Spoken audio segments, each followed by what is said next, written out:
Namaskaram both of you, blue and red. Thank you. Namaskaram. And you guys are looking like a dangerous election campaign, red and blue. Blue and red rather. You shouldn't be together this time, at least for another next 20 days. That's why we're out in the desert. Stay away from the masses. Please tell me. So thank you so much. I want to start off by asking you a question. After reading in engineering, a yogi's guide to joy, you mentioned that… Has it worked? Are you a little more joyful? For sure, for sure. It's dramatically changed my life. Like the morning practice and just cultivating that morning practice in the morning has exponentially elevated my frequency. Therefore, everything that I have touched from that place has felt like it's been like the Midas touch. And it is cultivated over a period of time and devotion. And so no, Midas did only magic. This is mysticism, this is real. This is not stage managed. Yeah. See, in the open desert also it works. Do you believe that magic is not real? When you use the word magic, usually it's on stage, set up. But life is a different kind of magic, it's mystical. So this doesn't need a stage.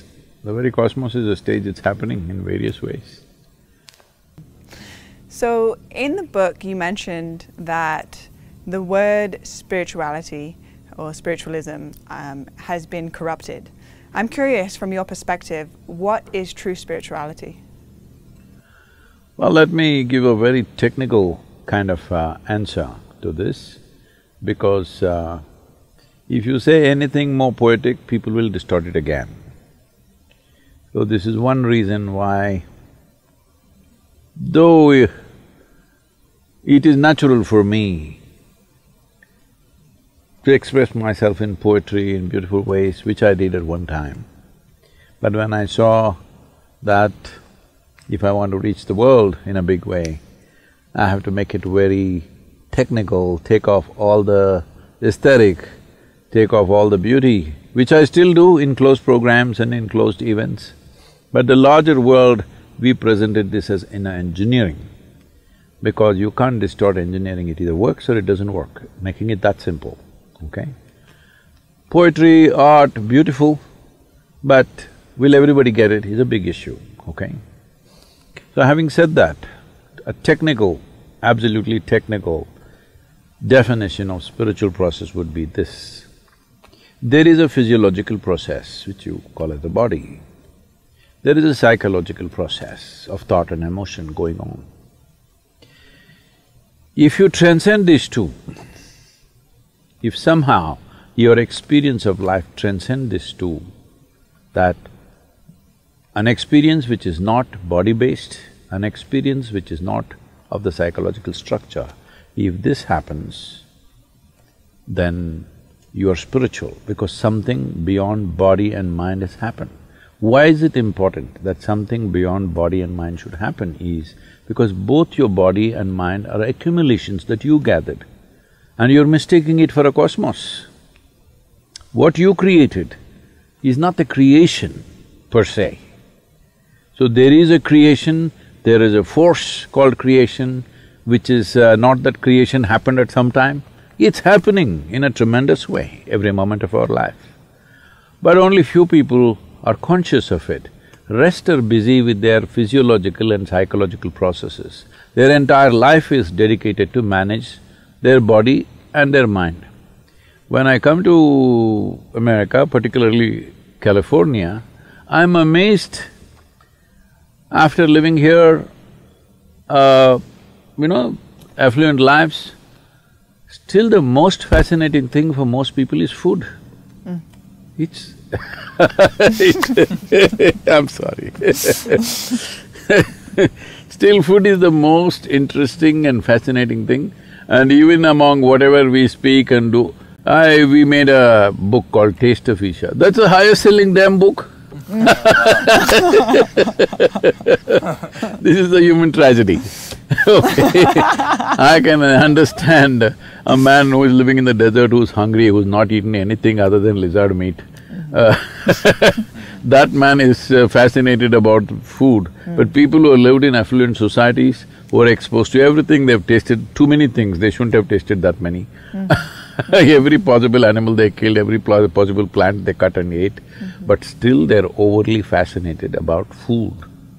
And next is their emotions. People think talking about love is something superior and spiritual. Nothing, it's just human emotion. I'm saying, why are you struggling with something so simple that your dog is capable of? If your dog is capable of it, you're capable of it for sure, isn't it? Right now, human beings are getting inspired by the dogs. No, dogs should be inspired by you because you're more evolved, I believe. Hello? So spiritual process means something beyond body and mind became a living thing in your life, it became a living experience. I'm sorry if I've… too abrasive. No. I'm curious actually, your perception on water fasting or fasting and taking prolonged periods See, she went of to time. food directly. Okay, fasting, not food, good. It's the opposite of food. It's time away from food and the benefits, if you believe there are any benefits from allowing ourselves to take a reset and to renegotiate our relationship with food. See, this happened in Los Angeles. A cardiac surgeon drove his… he was little fascinated with his Ford Mustang. That was his car, and he was little excited about it, and one day it started coughing a little bit. So he took it to the local mechanic and said, some problem, please fix it. He said, yeah, doc, come tomorrow morning, it'll be ready. The doctor, before going to work tomorrow morning, he went there, but it was not ready. So he said, okay, come in the evening, it'll be ready. He came in the evening, it was not ready. He said, what's the matter? You said morning, I came. You said evening, I came, what is the issue? And the mechanic was in that kind of mood, he said, see, you're a heart surgeon, you also fix engines, I also fix engines. How come you're paid 10 times more than me? So the doctor looked at him and said, try to fix the engine when it's running, let me see. So human life and human body needs to be fixed when it's running, otherwise it's meaningless. All right, you're going to postmortem what's the point of that?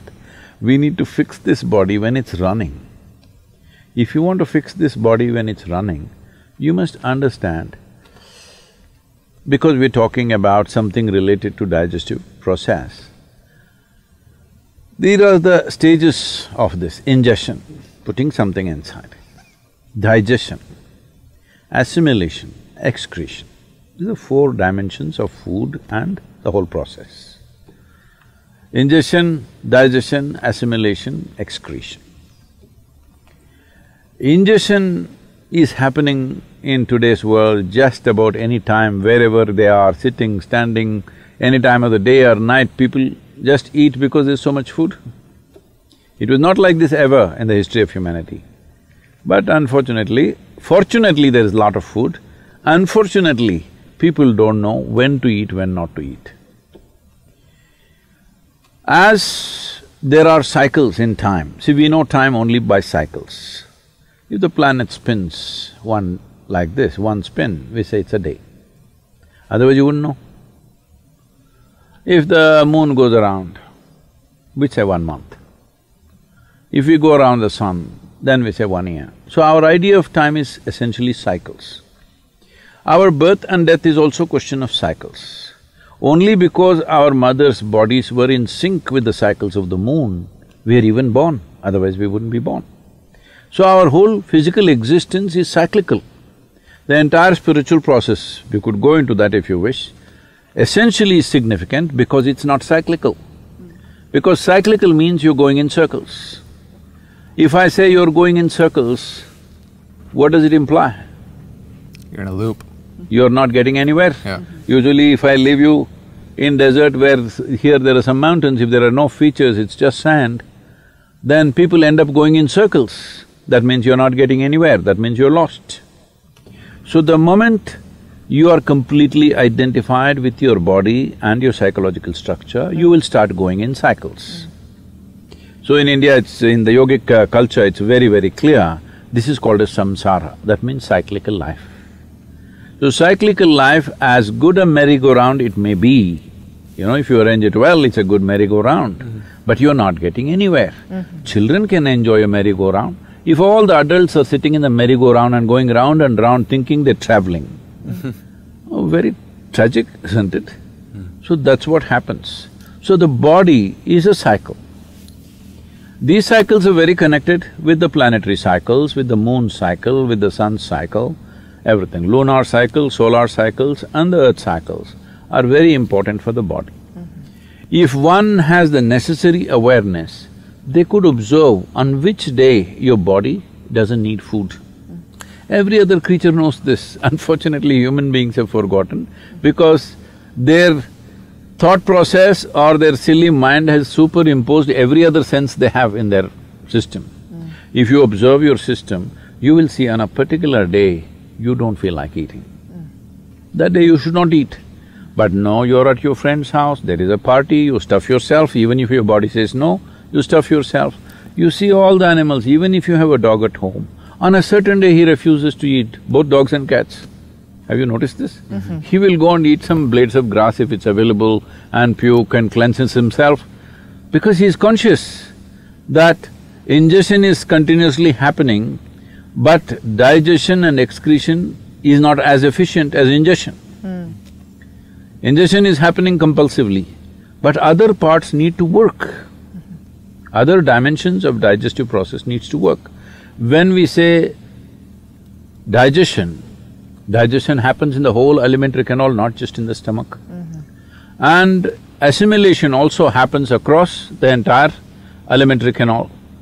Now, excretion doesn't happen only through the alimentary canal, excretion needs to happen on the cellular level also. Impurities gather over a period of time and you become dense both in body and head. If you don't cleanse yourself, then it'll pile up over a period of time. We call this karma. Because when it piles up, it determines the way you think, feel, understand and experience life. People may not realize this, but they will think, this is how I am, this is my nature. This is not your nature, this is the way you messed yourself, all right? So this cleansing process, one important thing is to give a break for ingestion. Because other systems are largely involuntary, you can stimulate them, but they're involuntary, they're functioning. Ingestion is a voluntary process, though unfortunately for most people it's become compulsive. It should be a voluntary process, that is, I eat when I want to eat. When I decide I want to eat, I will eat. My hand doesn't decide when to eat. If there's anything, people are doing this all the time. I relate.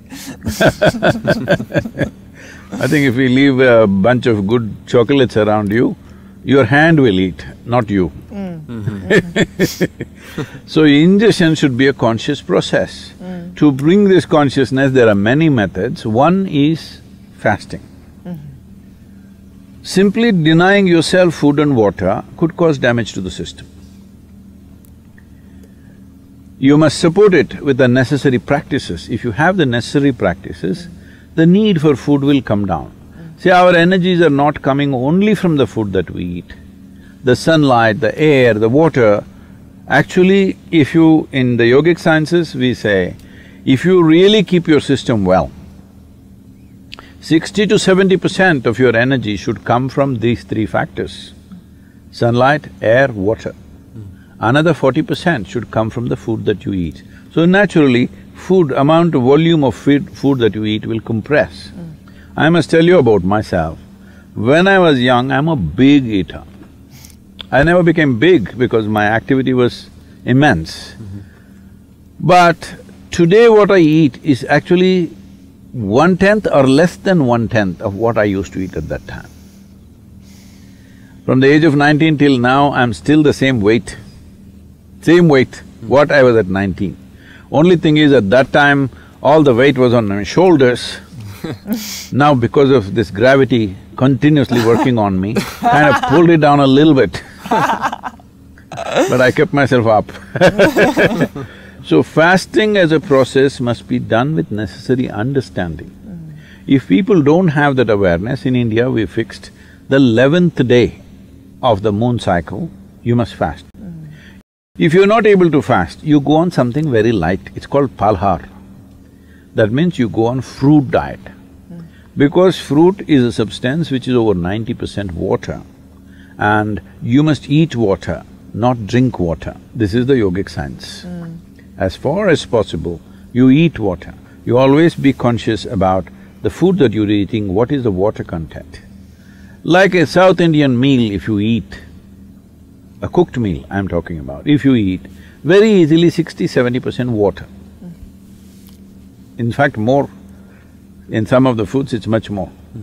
But now the food that you're eating here, you're eating bread, which was baked a month ago probably. Is that minimum? Even in so-called organic shops, it's at least a month or at least a week. Yeah. Nobody is going and getting fresh bread and come, and anyway, the way the bread is baked, it doesn't have water in it, very, very little water. So of course you're compensating that with a bucket of Coca-Cola or something like that. Right? Yeah. I said a bucket, not A bucket is a good amount of Coca-Cola. It's this big. Yeah. So, but that doesn't work like that. If you drink any liquid along with your food, the acids that are necessary for digestive process will get diluted. Your whole digestive process gets inefficient. Because food, when it goes in, if it contains water, it assists. But if you put any liquid on top of it, you will see the food will remain in the stomach bag for too long. We are very concerned about this always in the yogic culture and life, that we don't want food to remain in our stomach bag for more than 2.5 hours maximum. In 2.5 hours' time, it doesn't matter what I've eaten, how much I've eaten, it must go into other parts. If it remains there, it makes you dull. It makes you lose your sense of perception. The level of perception, the keenness of perception is lost, which you notice if you eat food without Coke or coffee or tea or anything, you feel dull. It kind of pulls you down. Whole lot of people have developed a culture around it, after lunch they have to sleep. It's like you went to the gas station, you fueled up, then you can't start the engine because there is a gas in the tank. Yeah. So that's what it means. So, to ensure that digestive system is in full process, because for most of the chronic ailments that people are suffering today in the world, the headquarters is in the stomach. Yes. But a lot of people, it's shifting to their head, but largely headquarters is in the stomach, what they eat and the way they eat. Yeah. So in this way they eat, one simple thing to bring discipline is, maybe 1 or 2 days in a month, you go on much lighter foods which are very simple and easy on the body. If you can just thrive on water or just a little bit of lemon and water or little lightly honey-laced water, it will help, but if it's not possible for you, maybe a fruit or something, which is very, very light on the system. The idea is to give digestive process and assimilation process a break so that rest of the body begins to excrete. On the cellular level, it must throw out all the impurities. If they don't do that consciously, over a period of time, people, you just look at them, how they were when they were 8–10 years of age, bouncing around, full of life. Look at how they become long faces. Yeah. Everybody has become like this. At least 80% of the humanity, I don't even know if they get to laugh once a day. Now, whole lot of people are doing laughing yoga, every day laughing in the morning. This is madness. You think you must laugh. No. See, if a flower is fragrant, it happens because it blossomed, not because you sprayed some perfume on it from outside. Laughter, smile is not a philosophy or an ideology. If you're joyful, you will naturally smile. No, you must smile every day. This is stupid. When you speak about people not, they're so focused on the taste of food, right? They haven't been able to taste something beyond their own mind, body, thoughts, and emotion. And I look at what you're doing in the world and what Isha's doing in the world, and so many people, it's because it seems like they've tasted something beyond, right? And so in the spiritual process and in the pursuit of self-realization, I'd be curious for you to explain on what is the nature of what we are trying to self-realize. And to jump on that, in the same theme, I remember driving home from doing my inner engineering course in the car, and I was driving, and while I was holding the steering wheel, I was screaming out loud, "I love my life!" And I was so happy, filled with so much joy, that everything that was being taught in that course introduced me into a reality that was so far beyond anything that I had placed joy in, anything external, and it was very new for me. You must clarify that in your car you don't have a store of any bottles or pills or anything. You must clarify to the people because they won't believe. They won't believe that you could be just bursting with life without any chemical support from outside. We have come to such unfortunate levels that if you want to experience anything, to be healthful, chemicals. Over $1 trillion worth of pharmaceuticals, I think, are being sold every year. To grow food, chemical. To be peaceful, chemical. To sleep, chemical. To sleep. To be joyful, chemical. To know anything experiential. I know people are weaving philosophies how chemicals are the best thing you can do. Well, they want to sell something, I understand. But if a day comes, hope it doesn't, we are working to see that it doesn't. If a day comes where 90% of the humanity is consuming chemicals, either in the form of food or prescribed medication or backstreet stuff, whatever, it doesn't matter. If 90% of the humanity goes on chemical consumption, we are heading there very rapidly right now. If that happens, the next generation that we produce will be less than us. That's a crime against humanity. The next generation should be at least one step ahead of us. If they are behind us, that means we have committed a serious crime against humanity. That will inevitably happen if we go with these chemicals. Now that you brought this up, see, it's just this. There is no other phenomena here other than life. But unfortunately, you think the madness in your mind is a phenomena. It's not a phenomena. It's a silly recycle of the same old things, all right? Now, people taking drugs, the word that they use is they were experimenting. What the hell are you experimenting? People who are involved in sexuality, they're experimenting. I say, even the caveman knew what to do, all right?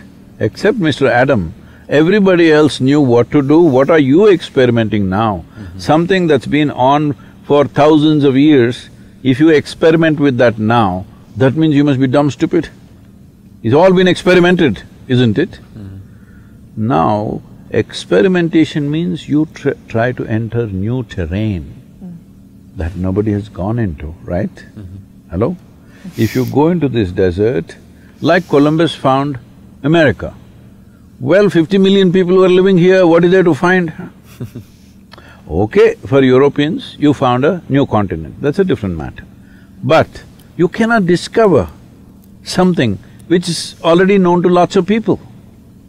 You cannot explore, you say, I explored this desert. But you go there, whole lot of people are living there, what is there for you to explore? They've all been there, all right? We are ignoring the other creatures. All right, I'll give you that much margin. But if there are human beings, obviously you are not the explorer. But explorers went to Africa and explored Africa, and they found people who they did not treat as people anyway. Why I'm saying this is, This is not to incite something. All I am saying is, stop this rubbish. People have been living in different places. Because as our transportation systems of ships and other things improved, we made connections, all right? Yeah. If you say Columbus connected Europe to America, wonderful. He discovered, how can he discover?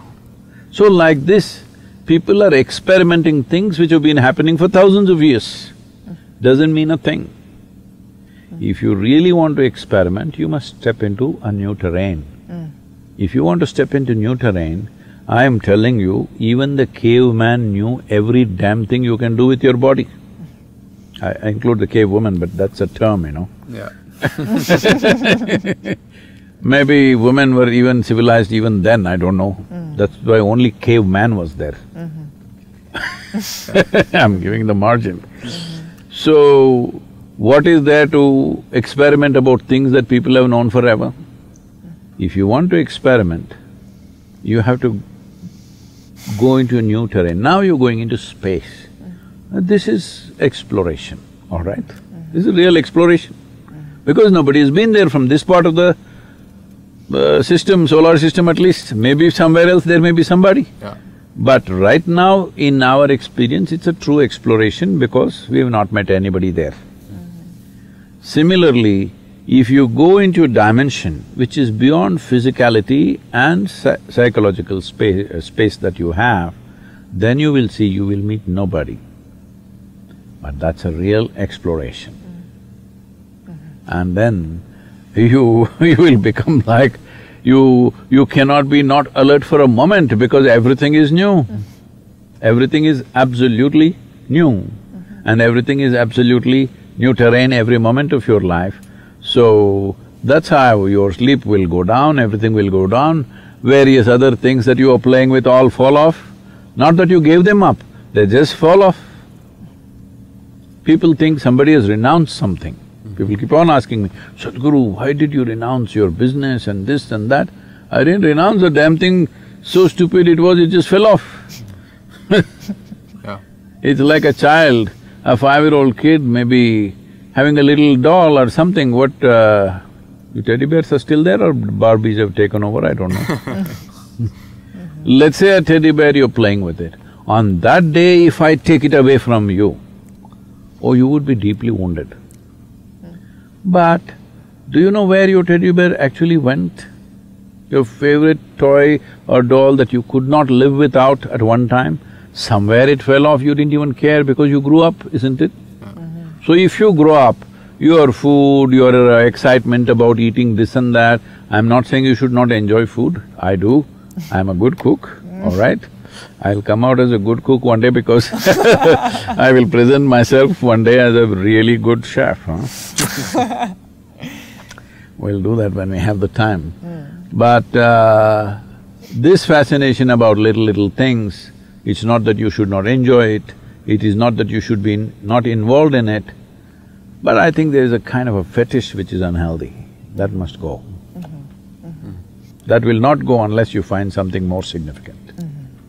That's what it's about. Yeah. And how do we find something more significant? See, a worm that crawls on the earth, it has its own purpose, it has its own life.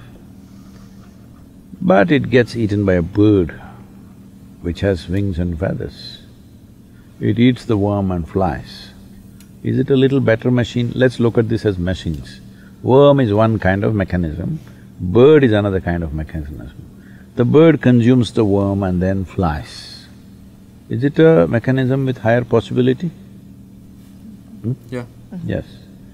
So similarly, if you want to get to a higher space, you need a little better mechanism. Now you come as a human being, what the significance of being human means is, for every other creature, nature has drawn two lines, within which they must live and die. For a human being, there is no lines, there's no top line for sure. If you do not go there, you are putting lines based on your own ideas, philosophies, belief systems, you're putting lines. If you don't believe in anything, if you don't subscribe to anything, if you simply look at life, there is no lines anywhere. Where you set the line, there it is. If you don't set any line, it's a limitless process. So, because you have come with this level of evolution and there are no lines fixed in your life, because of that, you need to… first thing is perk up the machine. If your life was fixed, you can only crawl for 5 days, 6th day the bird will eat you, no need to perk up the machine. Just survive for 5 days somehow, and then 6th day the bird will eat you and the purpose of life for you is served in a way. Because you come without limits, now you really need to prime this machine, because now if it wants to fly, now it wants to go to other dimensions, this must be kept in a very top condition.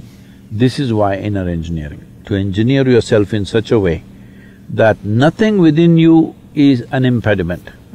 There are 1,000 impediments in the world, but you are not an impediment. Your own thought, your own ideas, your own philosophies, your own conclusions, your own prejudices, your own emotions are not an impediment in your life. Never…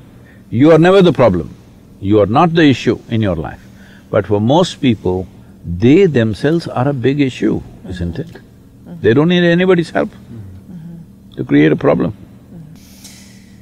Sadhguru, I'm curious what your perception of the masculine and the feminine energies on the planet. From my perspective, it seems like the masculine and the feminine is out of balance, not only through the collective, but also with us as individuals. And I'm curious about your perspective of this. Yes, unfortunately, the so-called modern civilizations have tried their best to obliterate the feminine. They cannot obliterate, so it's shrunk. When I say obliterate the feminine, if we have to put this into a very simplistic understanding, it's a complex process because it manifests in a million different ways.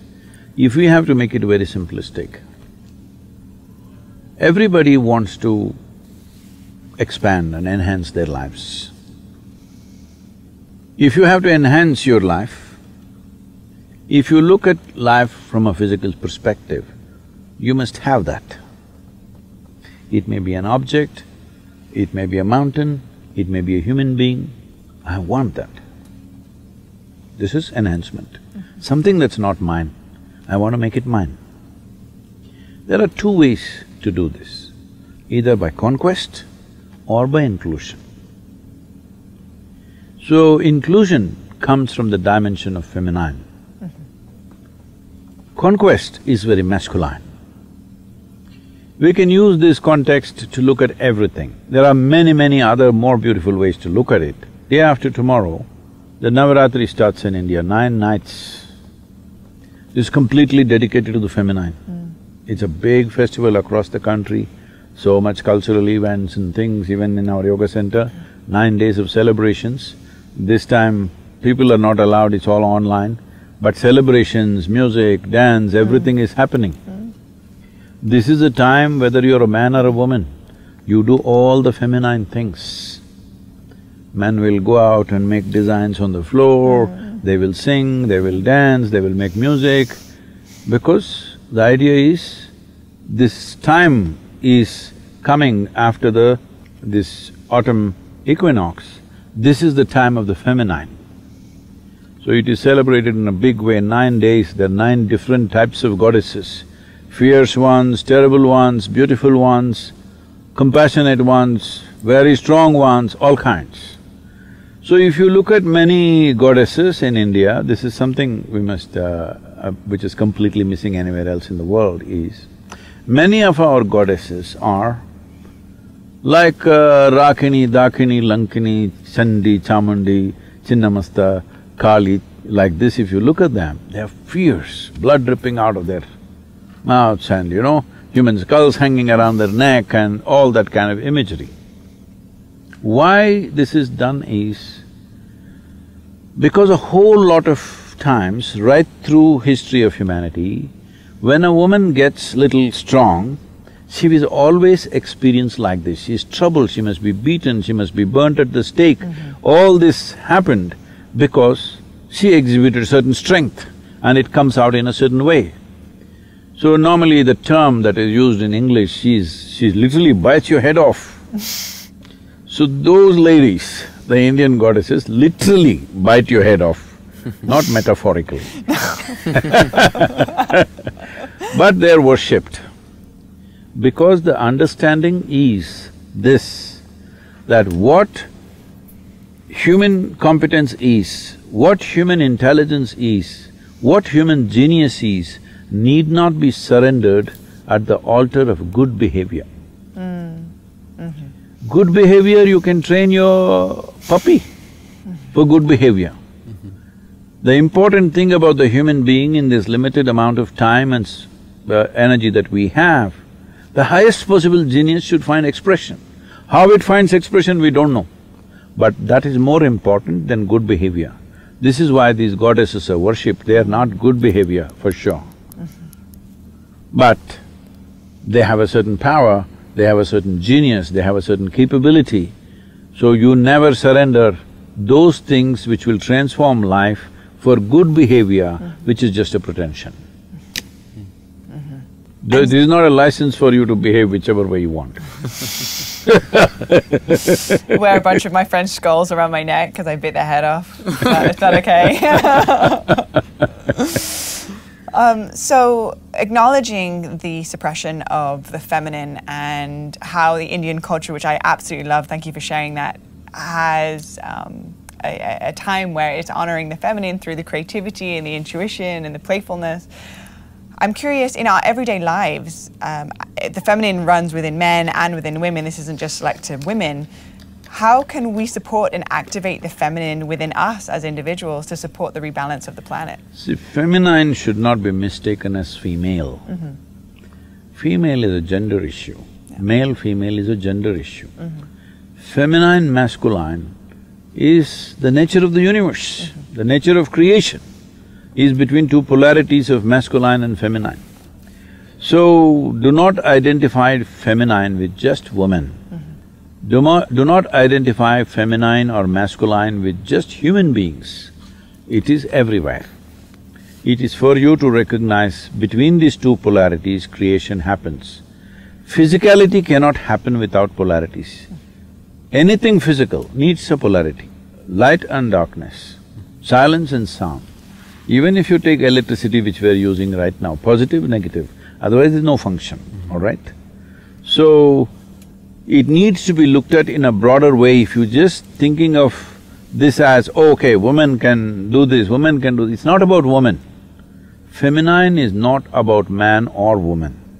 It is about the nature of life. If you have them in equal proportions, people will live a more balanced and fruitful life. Otherwise, they will live a very skewed life. Right now it's becoming like that because largely the structures of the society and the financial mechanisms and whatever else in the society which rules today's world is all created to fit a male into it, which is largely masculine. Now women want to be successful, so they're acting more masculine than men themselves. They are also like this. This is not the nature of the woman to do this at somebody, all right? But it's become like this. Now she wants to do all those very terribly masculine things. Well, the true loss to womanhood happens when we lose femininity, when we lose the value of feminine in the society. Unfortunately, some societies are moving in that direction. It's important to bring back that both these things are very, very valuable. Without it, we cannot be born, we cannot be nourished, we cannot be anything here.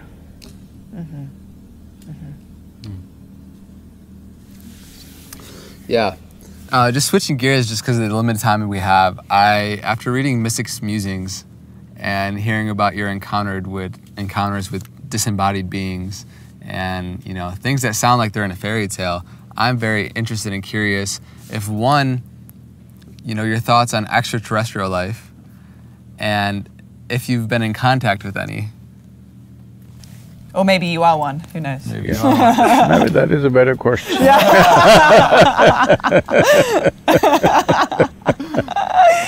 Am I looking extraterrestrial? I'm little extra on the terror, right? Well, I have a reputation of being very logically correct, which is important in this world today, though it's quite silly and limiting. So I don't want to destroy that reputation on your show for myself, but if you want to explore such things, we have just now recently created what's called an exclusive, Sadhguru exclusive. This is to explore those dimensions which don't fit into your logic. Because right now, most human beings are being constipated by their own logic. Logic is a wonderful thing to survive, to understand the physical nature. Because for logic you need two, as we just said, it needs masculine, feminine, it's light, darkness. Two polarities are needed for logic, otherwise there's no logic. But there are dimensions which don't belong to these polarities.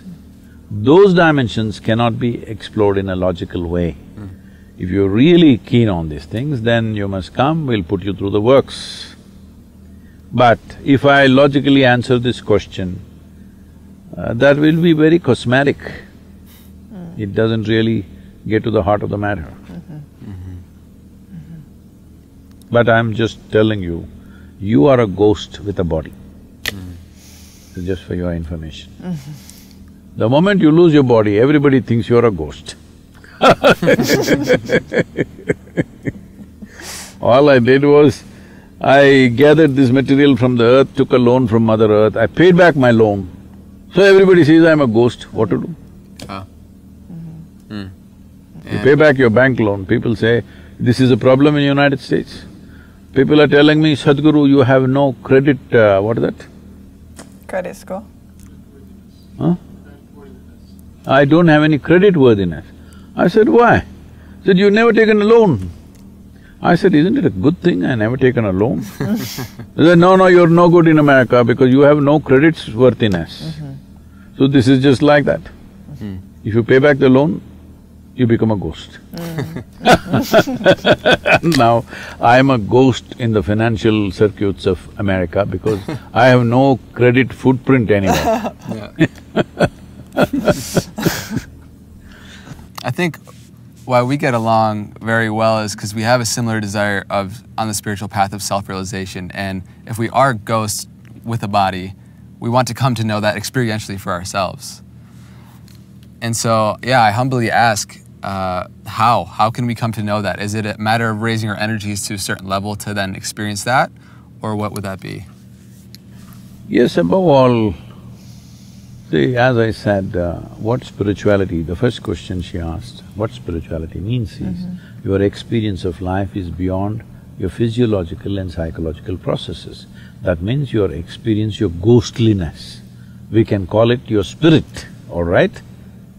We can call it your spirit, we can call it whatever you want, but there is just vocabulary. Essentially, you're experiencing something beyond your physical nature. That's the important thing. And anyway, this is some unsolicited advice I'm giving you. It's up to you what you do with that. You wearing rings on your thumbs is a very wrong thing to do. Metal on your thumb will bring that kind of energies to you that you cannot handle. You should not put metal on your thumbs. And so when you say it brings energy to you… That means maximum you can only wear 8 rings. Otherwise you can go the Indian way and add another 8 to the toes.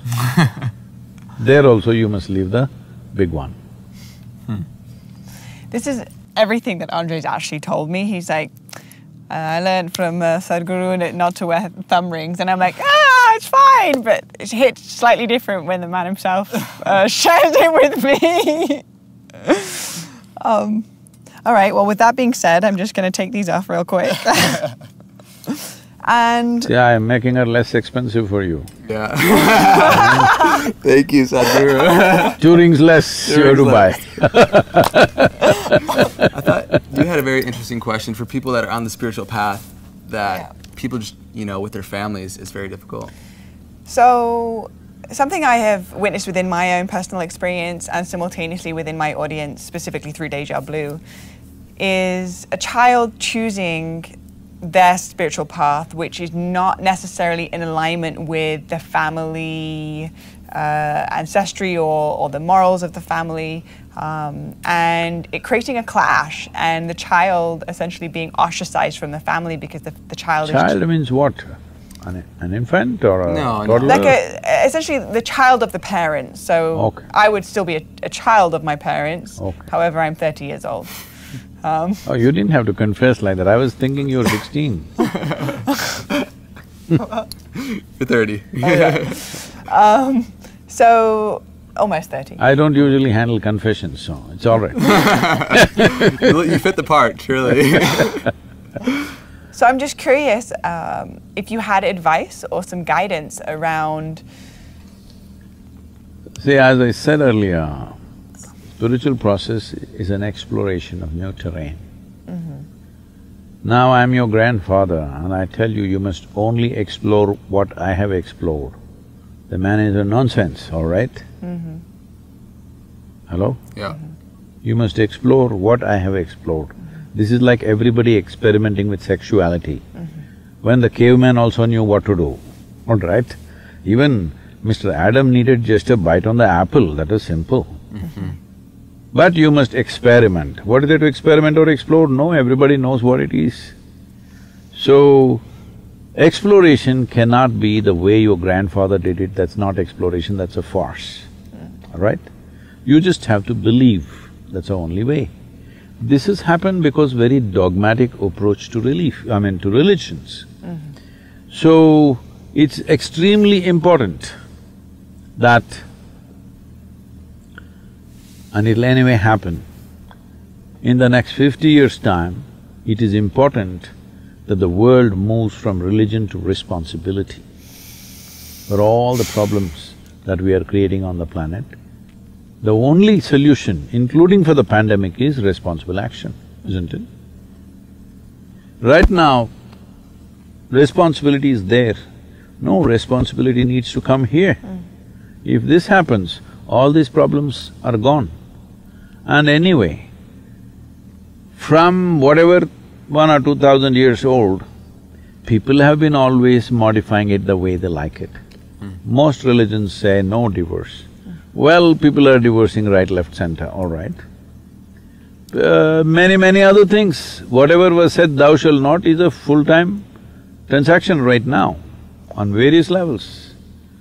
So, I'm not trying to criticize somebody or make fun of something, but I'm saying it's natural evolution of human civilization that we will move from religion to responsibility. That means we understand the only piece of creation that we can experience right now is this. And the only doorway to the Creator is this. There is no other doorway anywhere.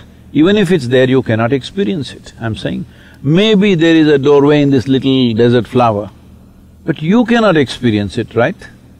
You can only experience what happens within you. So don't try to condition and control what happens within me. What I do in the society needs some control because others are involved. What happens within me, don't ever try to control and condition this because it's nobody's concern what happens within me. When I say what happens within me, I'm not just talking about physiological and psychological stuff. I'm saying what happens within me means beyond what I have accumulated in the form of body and mind, what happens within me must be totally it's the only doorway I have. If I have to open anything, it has to open up in my experience. Is there some other way? There is simply no other way. So what happens within me must be left untouched. That is the worst kind of contamination that can happen in a civilization, is people are concerned about what is happening within you. They should not be. How I behave in the world, yes, they should be because it concerns everybody else. What happens within me is nobody's business. What happens in my body may be somebody's business because if you do drugs, do this, that, and you fall sick, we will have to take care of you. It's happening, right? Taxpayers' money is going to take care of all kinds of people, drunkards, this, that, we have to take care of them. In that sense, we are concerned about what happens within your body, what happens in your mind. If you go crazy, tomorrow we'll have to take care of you, we can't just leave you on the street. So that is a concern.